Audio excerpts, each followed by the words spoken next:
for you people, you can sit here at that side. So what's the agenda? Agenda is we will cover following aspects: why sampling, why we do sampling, and we also know describe or explain what is sample or what is population actually, and different approaches to sampling. These approaches are very important.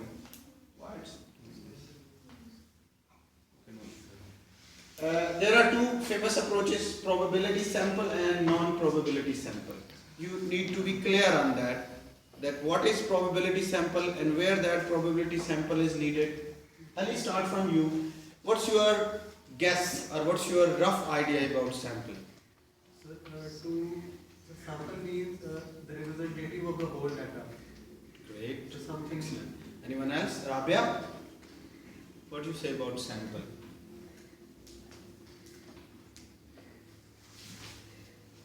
Sabir? Idea? No. So any element which joins on the answer. Why we do sampling, Sarfraz? Why sampling is needed in research? इस चीज के बारे में जानने के लिए जो थोड़ा बहुत डाटा उसके बारे में Okay. देखना क्वालिटी जानने के लिए ओके, टेस्ट करने के लिए okay. In our RD, we have identified that we will get data from this source. For example, if your research question is about students, then students are actually the people from whom you will get the data. Okay? If your research question is about teachers, then your target population is teachers. If your research question is about beggars, then your target population are beggars.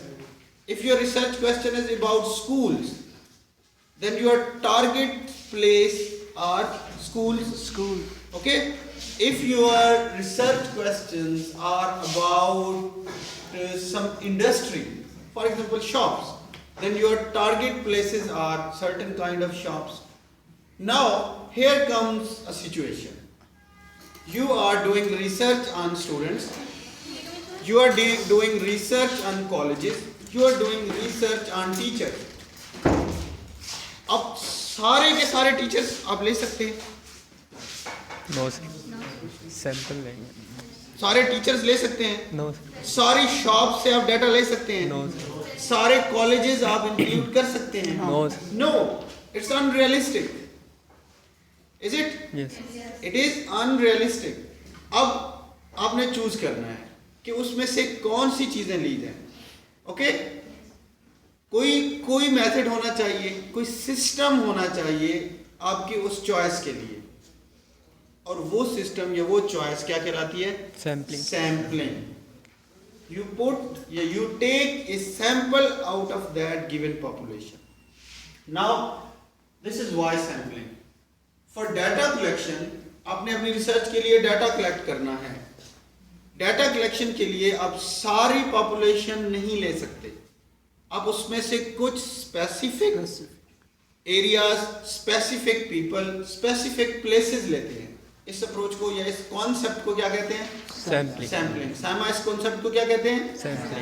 Sampling should be clear, or that is also the answer of why sampling. Now come to two basic concepts. That is very important. Population and sample.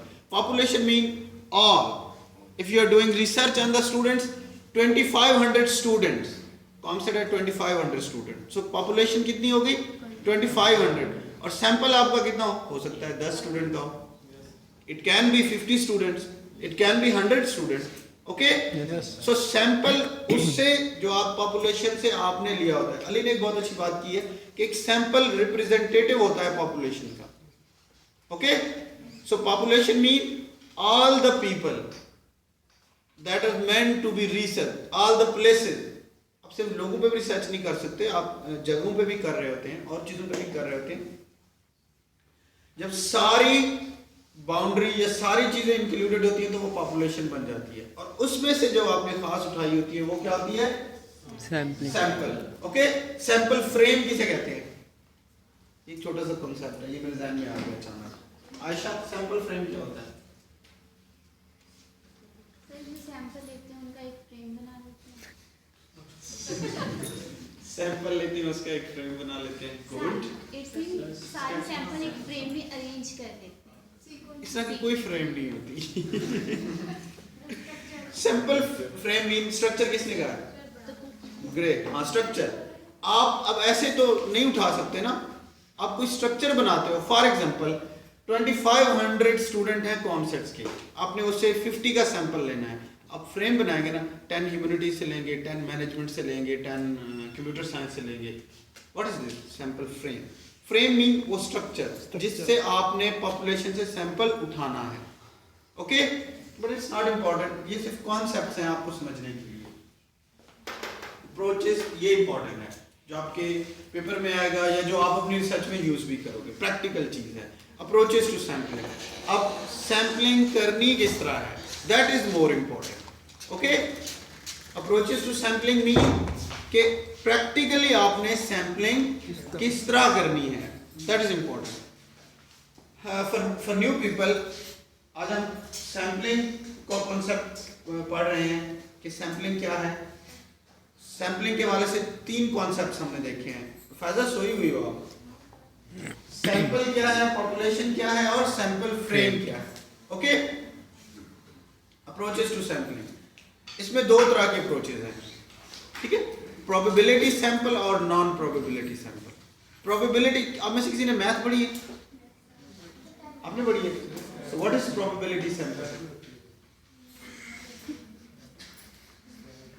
अब इधर आ जाओ, अच्छा नहीं लगता, chair इधर करके इस तरफ आ जाओ, इनके पीछे। What is probability sample? हमारे हम कान बनाने सर जो पॉसिबिलिटी होगी ये नंबर जो है वो सामा, जिन लोगों के नाम मुझे आते हैं वो बेचारे लॉस में हैं, मैं उनसे जरूर पूछता हूँ, जिनके नहीं आते वो बच जाते हैं।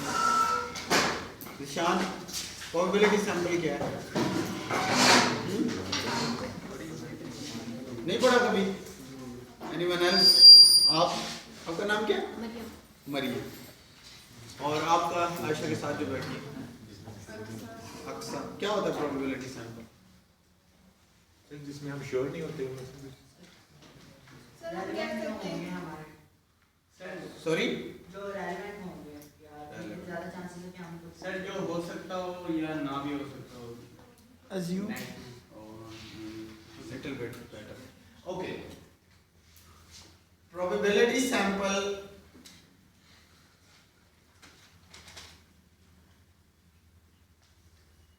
आपकी बात किसी हद तक सही है, जो ये आप लास्ट में लिखा है।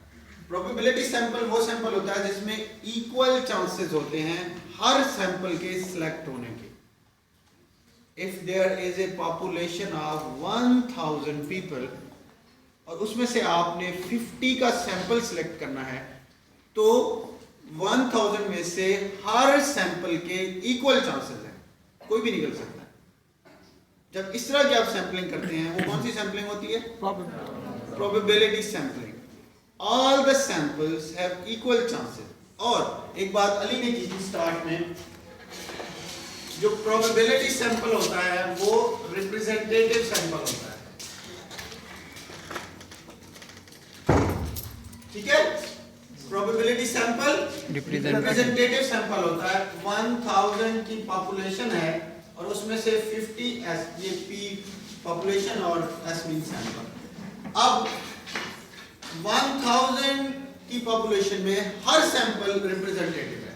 ये नहीं है कि आप ये सैंपल सिलेक्ट करेंगे तो रिजल्ट और हो जाएगा, ये सैंपल सिलेक्ट करेंगे तो रिजल्ट और हो जाएगा। नो, इनमें से कोई भी सैंपल अगर सिलेक्ट हो जाए तो result will be same. Okay, तो प्रोबेबिलिटी सैंपलिंग में जो भी सैंपल आप सिलेक्ट कर रहे होंगे उसमें से हर सैंपल क्या होगा?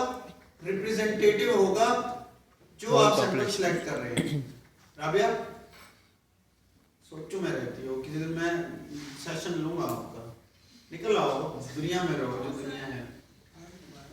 50 सैंपल्स, वसीम हमने 50 सैंपल्स लिए हैं 1000 में से, ठीक है ना। अगर ये प्रोबेबिलिटी सैंपलिंग है तो इसकी क्या खसूसियत होनी चाहिए?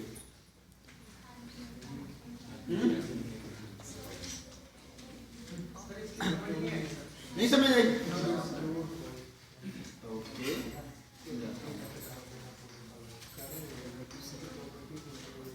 ये डेफिनेशन लिखी हुई है probability sample, a sample that can be shown to be highly representative of the whole population. Probability sample वो होता है जिसमें से, फॉर एग्जांपल, एक बड़ी फेमस एग्जांपल है, देग में से एक चावल चख लो तो सारी देग का पता चल जाता है। ये probability sample की देसी एग्जांपल है कि आप उस सैंपल में से कोई भी सैंपल उठा लोगे ना तो आपको पूरी पॉपुलेशन का आइडिया हो जाएगा। उसमें ये इशू नहीं है कि आप शफकत को पे का इंटरव्यू करो तो नूर शाह के बारे में पता चलेगा, सरफराज का करो तो और तरह के नूर शाह के बारे में पता चलेगा। अगर दोनों नूर शाह के रिहायशी और एक तरह की सोच रखते हैं तो इनमें से किसी को उठा लो तो आइडिया हो जाएगा। प्रोबेबिलिटी सैंपल मीन जब आप डाटा सिलेक्शन में अपना सैंपल सिलेक्ट कर रहे होते हैं, आप पॉपुलेशन में से कोई भी सैंपल सिलेक्ट कर ले, ठीक है ना, तो उसमें कोई इशू नहीं है। फॉर एग्जाम्पल, आप में से कुछ लोग स्कूल्स पे रिसर्च कर रहे हो, प्राइमरी स्कूल्स पे रिसर्च कर रहे हो। प्राइमरी स्कूल्स में ये रिसर्च कर रहे हैं कि जो प्राइमरी स्कूल के बच्चे हैं वो नहा के नहीं आते। इस तरह की रिसर्च होनी चाहिए ना। मैं चाहता हूँ इस तरह की रिसर्च हो ताकि माओ का भी पता चले जो बच्चों को ऐसे भेज देती हैं। फॉर एग्जाम्पल, अब आपके गांव में या आपके इलाके में 10 स्कूल्स हैं, ओके। सबसे तो पहले आपने सैंपलिंग करनी है। पॉपुलेशन आपकी कितनी है आयशा? पॉपुलेशन कितनी? 10 स्कूल्स पॉपुलेशन है। अगर आपने सारी पॉपुलेशन लेनी है तो आप सारे स्कूल्स इंक्लूड करेंगे। फॉर एग्जांपल, आप चाहते हैं नहीं, मैं अगर 10 में से 4 स्कूल भी कर लूं तो मेरा रिजल्ट वही सेम आना है। क्यों? क्योंकि 10 स्कूल्स गांव के हैं और गांव का ऑलमोस्ट सेम इन्वायरमेंट होता है, तो उसमें मुझे कोई ऐसी जरूरत नहीं है। हाँ, अगर आप शहर को भी इंक्लूड करना चाहते हैं तो फिर आपको शहर के कुछ डिफरेंट स्कूल्स लेने पड़ेंगे और गाँव से कुछ डिफरेंट स्कूल लेने पड़ेंगे। Got the idea? अब आ जाए आगे। अब आपने कितने स्टूडेंट्स का इंटरव्यू लेना है अपनी इस रिसर्च क्वेश्चन को प्रूव करने के लिए? 10 तो स्कूल्स हमने सिलेक्ट किए ना। 10 में से हमने 5 स्कूल्स डिस्कार्ड कर दिए। हमने कहा 5 का हम लेंगे। 50 सर। कितने स्टूडेंट्स लिए आप लोगों ने? 50 सर। 50 हो गया ना। अब 50 स्टूडेंट्स हैं आपके पास।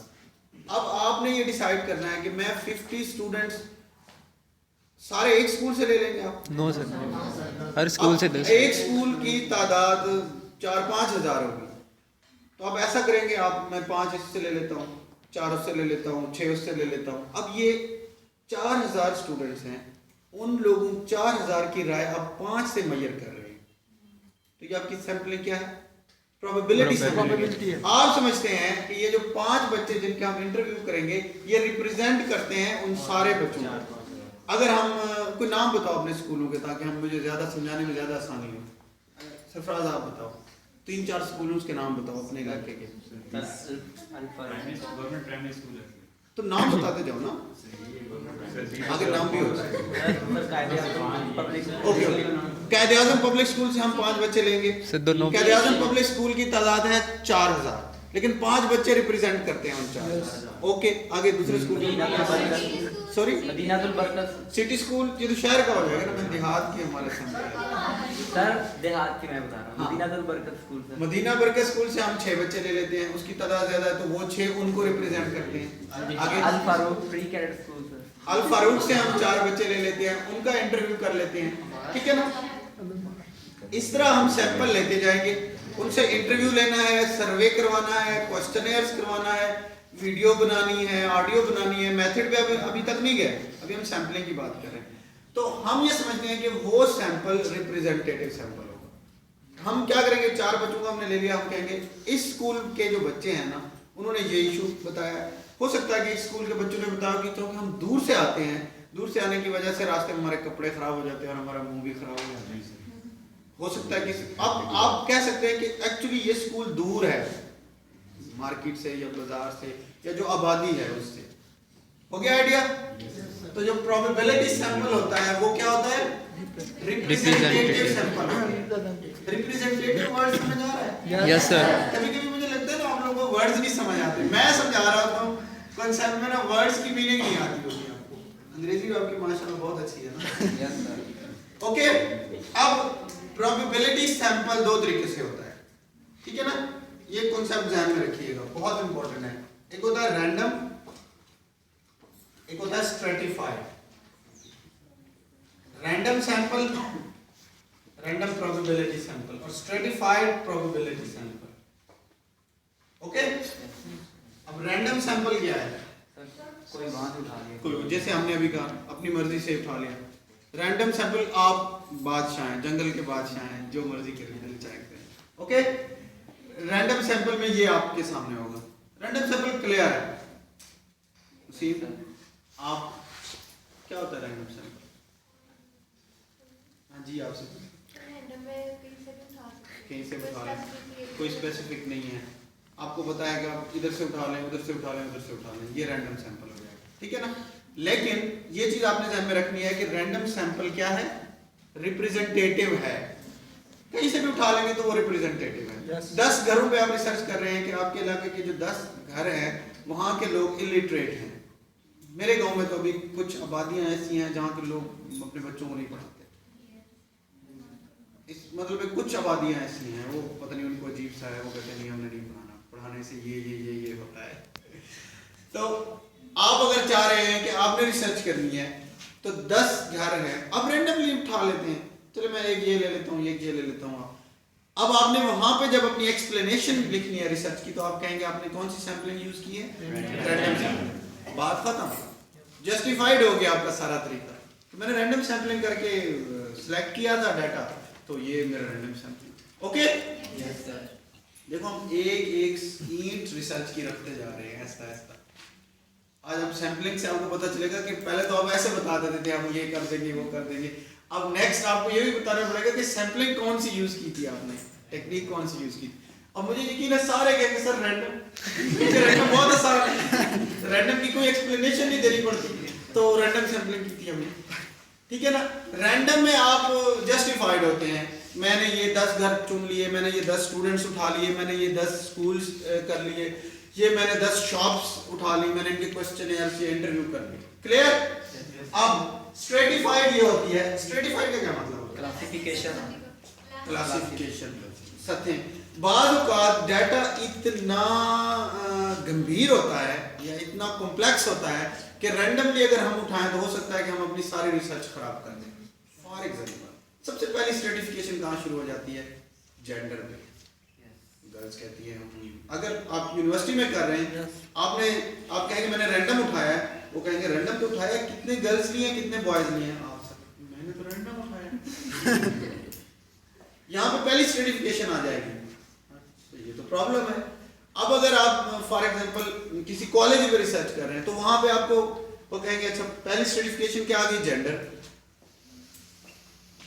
आपको अब बताना होगा मैंने 4 गर्ल्स 4 बॉयज उठाए हैं, वो कहेंगे ठीक हो गया, ये भी रिसर्च रिप्रेजेंटेटिव नहीं है, वो कहेंगे। आप क्योंकि कॉलेज में रिसर्च कर रहे थे, कॉलेज में तो देहात से भी लोग होते हैं और शहर से भी होते हैं, कितने अर्बन उठाए हैं और कितने सिटी। आप फिर बताएंगे मैंने 5 अर्बन उठाए और 5 रूरल उठाए। ये आपने गर्ल्स जो उठाना पिक करनी है इंटरव्यू के लिए, वो क्या होगी? वो रैंडम ही होगी, लेकिन उससे ऊपर आपने स्ट्रेटिफिकेशन कर दिया। रैंडम में आप पे ये पाबंदी नहीं थी कि आप सारी गर्ल्स से क्वेश्चनर कर लें या सारे बॉयज से कर लें या 3 गर्ल्स कर लें 2 बॉयज कर लें, आपकी आजादी थी, आप आजाद थे। स्ट्रेटिफाइड भी होगा कि आप बताएंगे कि मैंने इतने गर्ल्स में से इतने, फॉर एग्जांपल सुबह सुबह यार जमाइयों की मुझे समझ नहीं आती, क्या करते हो? सो रहते हो, रात को सोते नहीं हो। मैं सुबह 3 बजे उठता हूँ, कभी जमाई लेते देखा है? 11-12 बजे सो, 2 से 3 घंटे सोता हूँ। तो आप क्या करते थे? सुबह मैं 1 घंटे जॉगिंग करता हूँ फ्रेश करने के लिए। जॉगिंग नहीं करते आप लोग, वॉक नहीं करते, इतना हैवी नाश्ता करके आ जाते हो, कितनी लस्सी पी के आते हो? 3 पराठे खा गए वो तो मिनिमम है ना। हाँ तो पराठा हजम ही नहीं होता, दैट टेक्स टाइम, उससे फिजिटिंग होती है और वो हो रही है तुझे। सर इसकी कसूर नहीं,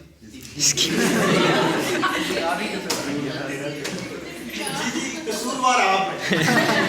अच्छा, स्ट्रेटिफिकेशन ये होती है कि आपने डाटा रैंडम ही उठाना है, लेकिन उसको स्ट्रेटिफाइड लेयर्स में, ठीक है ना। अपने उसको डिवाइड कर लेना, जेंडर में मैंने इतने उठाना है, अर्बन रूरल में इतने उठाना है, टीचर स्टूडेंट। फॉर एग्जांपल आपको रिसर्च के लिए कहा जाए कि यूनिवर्सिटी में रिसर्च करो कि यूनिवर्सिटी में जो किस पे रिसर्च होनी चाहिए यूनिवर्सिटी पे जिसमें टीचर और स्टूडेंट आ जाए। हाँ, कैफे वाले हैं, फॉर एग्जांपल अली अपना एक कैफे लॉन्च करना चाहता है, वो ये जानना चाह रहा है कि कैफे की सेल कितनी होती है, अब वो उस पर रिसर्च पहले से करना चाह रहा है। अब इसके लिए वो जो सिलेक्शन करेगा तो अब ये रैंडमली उठा ले तो इसको शायद रिसर्च इसकी ना हो, इसको स्ट्रेटिफाइड करना पड़ेगा। कैसे? एक टीचर का रैंडम सैंपल अलग हो, बॉयज का अलग हो, गर्ल्स का अलग हो, और हो सकता है एडमिन स्टाफ का अलग हो। तो इस तरह उसमें भी रैंडम। टीचर्स के लिए ये जरूरी नहीं है कि ह्यूमैनिटीज के टीचर्स, आगे फिर स्ट्रेटिफिकेशन हो सकती है अगर वो करना चाहे तो। मुंह से लग रहा है तुम लोगों के सर ये जो स्ट्रेटिफिकेशन होती है हम अपनी मर्जी से करेंगे ना। आप जब देखते हैं ना, आपने अपना क्वेश्चन या आपका रिसर्च प्रॉब्लम या जो हाइपोथेसिस बना है, अपनी मर्जी क्लास। हाँ बिल्कुल बिल्कुल, आप अपनी मर्जी से करते हैं। क्यों करते क्यों है? एनीवन? सर ताकि कुछ भी खराब ना हो। आप क्योंकि प्रोबेबिलिटी सैंपलिंग कर रहे हैं तो आप चाहते हैं कि आपका सैंपल रिप्रेजेंटेटिव रहे, हर सूरत रिप्रेजेंटेटिव रहे। कल कोई एतराज ना करे कि ज्यादा तो पैसे तो ख्वातीन खर्च करती हैं और तुमने रिसर्च में सारे टीचर उठा के उनकी वो कर दी। टीचर तो कंजूस होते हैं। कभी पूछा इनसे कैफे वालों से, मेरे जानने वाले हैं, राबिया इतनी कैफे वालों से जाकर पूछो, वो कहते हैं कि हाँ टीचर तो मेरे जानने वाले हैं तो मुझे बता रहा हो। उसे नहीं आइडिया था कि मैं अब फैकल्टी में आ गया, वो समय मैं स्टूडेंट हूँ, मैं उनका बहुत बड़ा कस्टमर था। सर जी की हाल है, हमें तो भाई है, एक दाल की प्लेट लेते हैं, 4 खाने आ जाते हैं। हमारे तो स्टूडेंट अच्छे हैं, इतना वो करते हैं, हम चाहते हैं फैकल्टी का अलग कैफे बन जाए। इन्होंने हमें खराब किया हुआ। इधर है यूनिवर्सिटी में से मैं गया तो वो उसके जो जाहिद है, उसका जो वर्कर है, वो मुझे जान कहते सर कैसे हैं, मुझे देख, हाँ मैंने कहा मैं फैकल्टी में आ गया, थोड़ा सा शर्मिंदा हो चला गया। तो इट हैपेंस, एंजॉय किया करो ऐसी चीजों को। अब ये सैम्पलिंग में आप जब आप देखते हैं कि आपकी पॉपुलेशन कॉम्प्लेक्स है तो फिर आप क्या करते हैं, उस कॉम्प्लेक्स को क्लासेस में डिवाइड करके फिर सैम्पलिंग करते हैं। Okay, any question? अच्छा तुम वैसे एक बहुत ही कमाल के लोग हो, मुझे पसंद हो, नाम ही समझ आ रही है। यस सर क्या? I like this class, really like. मैंने नहीं कभी किया ऐसा, इसीलिए मेरे टीचर मेरे से बहुत जलते थे, जलील करता है ये बंदा, मुझे नहीं समझ आई, नहीं आई, मैं समझाओ। सर हम नहीं जाते, आप नहीं आप करेंगे, मैं नाराज नहीं होता। ये देखिए, ये एक एग्जांपल है पॉपुलेशन, ठीक है ना। उसमें से उसने क्या किया, एक सैंपल उठा लिया, ठीक हो गया। इसमें अब गौर से देखो, उसने कोई स्ट्रेटिफिकेशन नहीं की हुई, लेकिन जो सैंपल है उसमें मेल भी हैं, फीमेल भी हैं, 16 to 25 एज वाले भी हैं, और 26 to 40 वाले भी हैं, 41 to 65 भी हैं, सारे आ गए हैं ना। अब बताएं क्या ये रिप्रेजेंटेटिव सैंपल है या नहीं है? आप this is representative sample, actually it's a random sample, random sample है ना ये, रैंडम सैंपल उसने उठाया है, और लेकिन उसे नहीं आइडिया था कितने लोग, हो सकता है कोई मिस भी हो सकता है, लेकिन ऑलमोस्ट सारे लोग आए हुए। अब एक स्ट्रेटिफाइड सैंपल है, रैंडम सैंपल क्लियर हो गया शब्द? Yes sir. अब एक स्ट्रेटिफाइड सैंपल, हाँ सर इसमें मेल फीमेल और फिर 40 to 25 ये सर क्लासिफिकेशन, कोई क्लासिफिकेशन नहीं है, उन्होंने कोई क्लासिफिकेशन नहीं की हुई। वैसे वो बता रहा है कि ये एक पॉपुलेशन थी जिसमें ये, अब वो कहते हैं इसमें भी वो लोग आ गए। अब गौर से देखो, ये सारे इसमें आए हुए हैं, ये सारे नहीं आए हुए, हो सकता है इनमें से कोई मिस हो जाए, it's quite possible. Random sample इसीलिए इतना अच्छा भी नहीं समझा जाता, जो बड़ी सीरियस रिसर्च होती है, बच्चों वाली आप जैसी रिसर्च के लिए ठीक है। जब सीरियस रिसर्च होती है तो कहते हैं रैंडम सैंपल में चांसेस होते हैं कि कुछ चीजें बाहर रह जाती, मिस हो जाती। तो रैंडम सैंपल को इंप्रूव करने के लिए जो सैंपल बनाया गया है वो कौन सा है? स्ट्रेटिफाइड। अब और इधर स्ट्रेटिफाइड सैंपल के एग्जांपल देखो, ये सिंपल एग्जांपल है। देखो इस तरह भी हो सकता है रैंडम सैंपल, अब देखो सारे ये ग्रीन वाले आ गए, यस सर, इस तरह भी हो सकता है, ठीक हो गया ना। रैंडम सैंपल में हो सकता है ना इस तरह, हम लोग खुद अपने जानने वालों को सारा काम करवा लेते हैं और बाद में कहते हैं जी अल्लाह के नाम पे दे दिया है। ऐसा करते हैं ना हमारे माशरे में। सबसे पहले खैरात देनी हो, कुछ देना हो तो हमारा ना जब गंदम का सीजन होता है तो अल्लाह का शुक्र है काफ़ी होता है। अब वो ना ए बोरी उस रिश्तेदार को देनी है, बोरी उसको देनी है, और फिर अम्मी और इस दफ़ा सीना 20 बोरियाँ तकसीम की थी। सर ये रैंडम तो नहीं हुआ सर। मैं उनको कहता हूँ दी सारे रिश्तेदारों को है, खुदा का नाम लो, तो कहते किसको दें फिर। पहले तो ये होता था कि वो बहनों को भी अब्बा जी अगर दे तो वो कहते थे ये भी मैंने खराब नहीं दी। ऐसे ही है वो और बात है। हकदार सबसे पहले रिश्तेदार होते हैं। नहीं, आप लोग मेरी बात नहीं समझे, मैं समझ गया हूँ। प्रॉब्लम हर जगह है। मेरे अबू में प्रॉब्लम नहीं है, मुझे पता है। रिश्तेदारों को गिफ्ट देने चाहिए, ठीक है ना, खैरात नहीं देनी चाहिए। लेकिन दोस्तों को गिफ्ट देने चाहिए। मोहल्ले में सर अगर कोई और ज्यादा गरीब हो तो हाँ, वो मोहल्ले की बात और है। मोहल्ले में और बहुत गरीब है जिनको हक बनता है, उनको देना चाहिए। एक दो बोरी उनको भी दे देते हैं, बाकी सारे रिश्तेदारों को। हाँ ये है। अब देखो सर पे आ गए, तुझे नहीं बोरियों का कह रहे। ये एक स्ट्रेटिफाइड एग्जांपल है। लिस्ट ऑफ पेशेंट कितनी है, एक हॉस्पिटल है उसमें 5000 पेशेंट है, ठीक है ना। Has visited surgery less than 4 times, इसको छोड़ दो, ये जो ऊपर लिखा है नीचे आ जाओ। मेल का उन्होंने अलग एक क्लासिफिकेशन बनाई, फीमेल की अलग बनाई, उससे नीचे फिर एक क्लासिफिकेशन बनाई। मेल की 16 से 40 साल तक के और 41 से 65 के। अब फीमेल की फिर 16 से 40 का अलग। इधर आ जाओ, ये दूसरी साइड पे एक और बनाई उन्होंने, ठीक हो गया ना। अब ना मुझे एक स्ट्रेटिफाइड सैंपल बना दो अपनी क्लास का। मैं तुम लोगों को थीसिस वो देता हूँ, सॉरी सच क्वेश्चन देता हूँ। बैच 8 इज ए वेरी क्या होना चाहिए, इंटेलिजेंट का क्वेश्चन मार्क लगाता हूँ।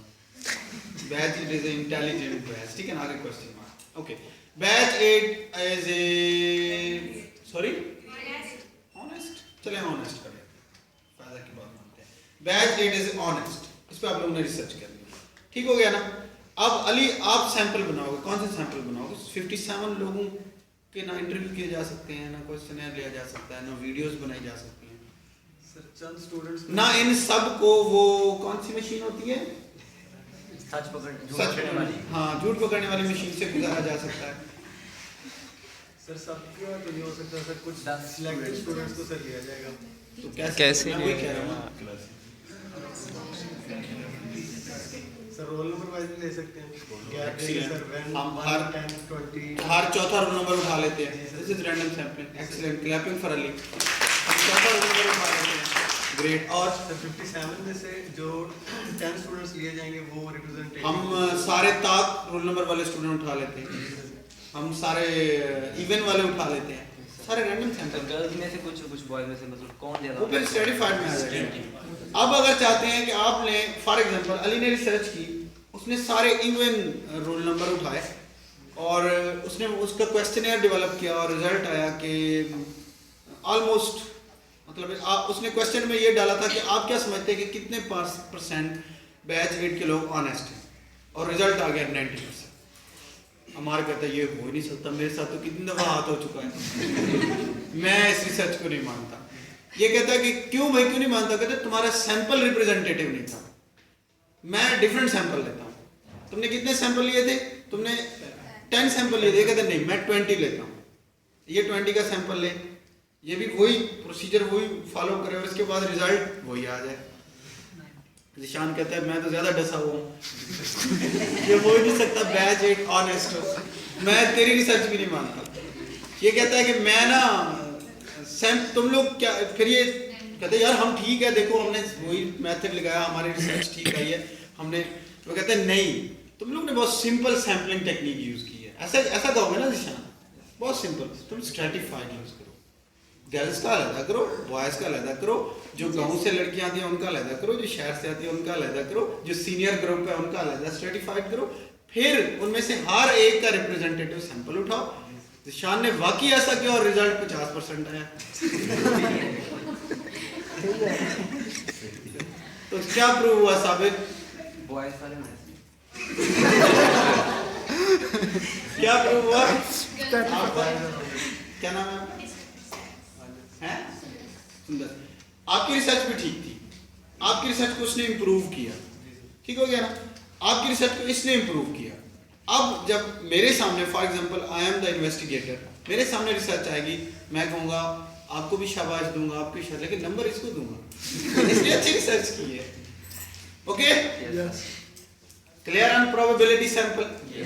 तो जब भी आप अब नेक्स्ट टाइम अपना डाटा कलेक्शन के बारे में बताएं तो उसमें आप क्लियर करें कि आपने कौन सा सैंपल यूज किया है।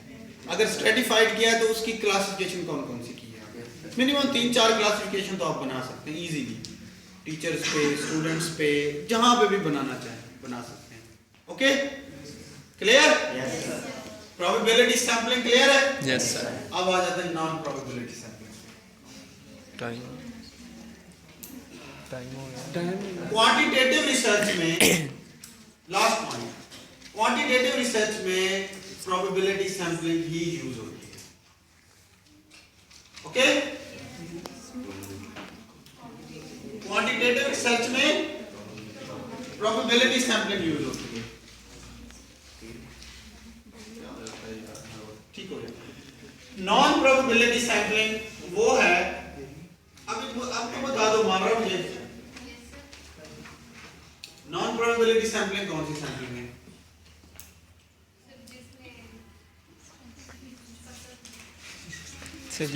सर जिसमें पता नहीं। आप बताएं जी। Good Haider, non probability sampling क्या होती है? जिसमें हमारा सैंपल रिप्रेजेंटेटिव ना हो।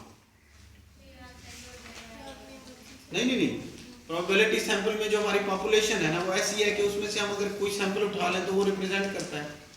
लेकिन कुछ रिसर्चेज ऐसी हैं जिसमें अगर आप किसी पॉपुलेशन में से एक सैंपल उठाएंगे या 2 उठाएंगे तो वो जरूरी नहीं कि वो रिप्रेजेंट कर रहे हो सबको। इक्वल रेट सना के लिए इक्वल चांसेस नहीं होते। अप्रिशिएट करना चाहिए दिल से किसी को। दूसरा, ओके, इक्वल चांसेस नहीं होते इसमें नॉन प्रोबेबिलिटी सैंपल में। अब यहाँ आपकी पॉपुलेशन या डाइवर्स होगी या हिडन होगी, क्लियर नहीं होगी, आपको आइडिया नहीं होगा कि हम इसको कैसे मूव करें। इसमें आप वैसे ही नहीं है कि आप 4 बंदों की राय लेके जनरलाइज कर देंगे, नो, ऐसा नहीं है। आप नॉन प्रोबेबिलिटी सैंपल में आप हर सैंपल पे, हर खबर पे नजर, हर सैंपल पे आपको तवज्जो देनी होगी। ओके, इसकी 4-5 अप्रोचेस हैं जो बहुत सिंपल है, सिर्फ उनका कंसेप्ट आप ध्यान में रख लो बस। कोई उनके लिए कोई टेक्निक है। सबसे पहले है कन्वीनियंस सैंपलिंग। ये कौन सी होती है?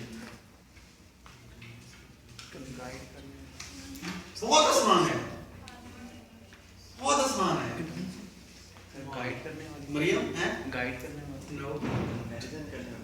No, first come first serve. ये फार्मूला सुना हुआ है? FCFS, first come first serve. Convenience sampling ये है कि जो चीज आपके लिए इजी है, आप अपने क्वेश्चनर लेके बैठे हुए हैं, कोई आपने पॉपुलेशन नहीं, पहला बंदा आपने क्या किया है, मैं यहाँ आधा घंटा बैठूंगा। ये बड़ी फनी चीजें होती है रिसर्च की, आप लोगों के साथ भी कभी कभी हुआ होगा। मैं आधा घंटा बैठूंगा, जो बंदा यहाँ से आधे घंटे में पहले 20 लोग आएंगे ना, मैं उनको ये क्वेश्चनर दे दूंगा, फिल करवा दूंगा। कन्वीनियंस सैंपलिंग होती है, सिंपल। मीडिया हमेशा कन्वीनियंस सैंपलिंग यूज करता है। वो किसी स्पॉट पे जाते हैं, ढूंढते नहीं है, जो बंदा मिल गया उसकी इंटरव्यू लेना शुरू कर देते हैं, जो बंदा मिल गया इंटरव्यू। हमारे सर ने एक बहुत अच्छी एग्जांपल दी थी कन्वीनियंस सैंपलिंग की।